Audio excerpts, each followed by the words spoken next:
One of the most common, if not the most common questions we get asked in this paid advertising marketing industry is how much do I spend on ads and how much do I budget? And there is no one size fit all answer, but I'm going to try to answer that question for you today. So first things first, your budget should always follow your goals, not the other way around. So what you're spending your money on needs to be exactly what you want to achieve. So if you want leads, spend money on leads, not on vanity metrics like impressions and reach. If you want to amplify your awareness, then you're going to spend on impressions and reach. And if you want something else, you're going to spend on something else. So always think from the perspective of goals first. It's not how much I want to spend, it's what I want to achieve and what am I willing to pay for that.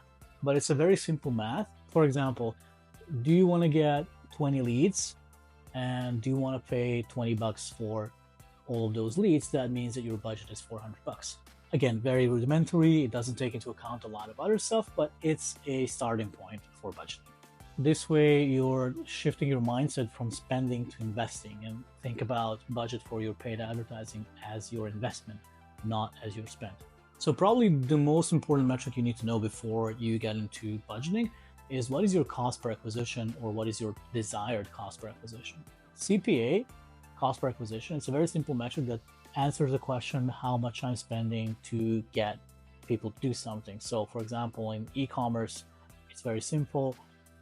If we spend 30 bucks on somebody to buy a product, that 30 bucks is a cost per acquisition. So if you don't know your cost per acquisition right now, so if you're just starting, if you're not running ads, you can take an industry benchmark, research that a little bit to understand what is the most common CPA within your industry, and then you kind of build a budget around that. So coming back to my first point, think from the goals and think what you want to achieve.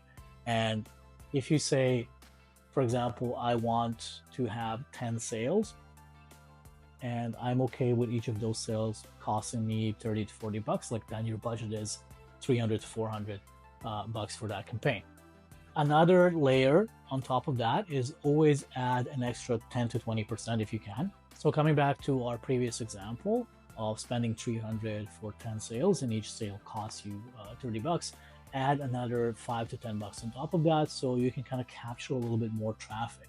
Because the main point of paid advertising is not selling per se, it's getting that traffic that is going to eventually convert into a sale to your website.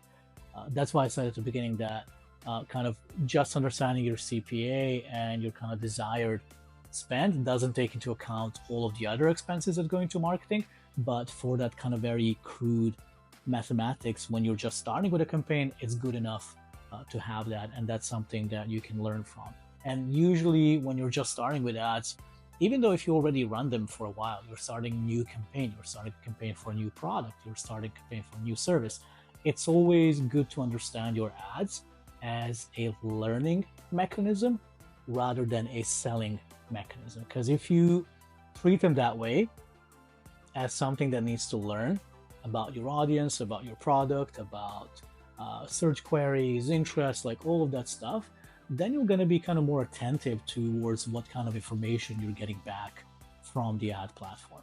So another thing to understand is whether you want to spend continuously or you just have a time-limited campaign. In that case, we're talking about two different types of budget. One is the daily budget, which we usually use when we're running a continuous campaign that goes like over 2 weeks, like over 15 days. And the other one is a lifetime budget.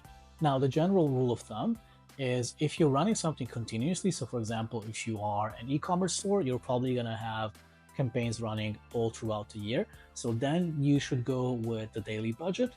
Or if you have a kind of a seasonal campaign or something that lasts just for a couple of weeks, then it's okay to go with the lifetime budget.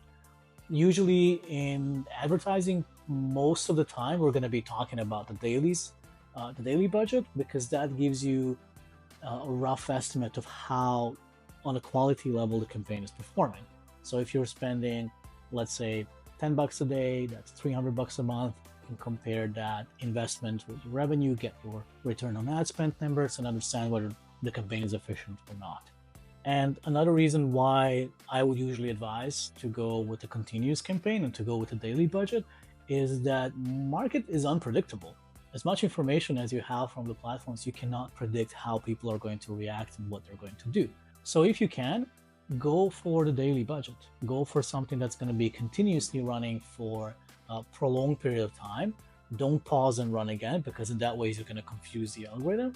And set a marker, set a time marker. For example, every 30 days, every 14 days, I'm going to review my campaigns. I'm going to understand the efficiency, and I'm going to understand what's going on. And for us who are in media buying and paid advertising industry, it's a lot easier to work with the daily budgets, because that it gives us a little bit more space to understand what's performing, what do we need to optimize, what do we need to tweak, do we need to add some new stuff on that, or remove, or change, or any kind of information like that. And the last thing I want to point out is that you don't always need a big budget to start.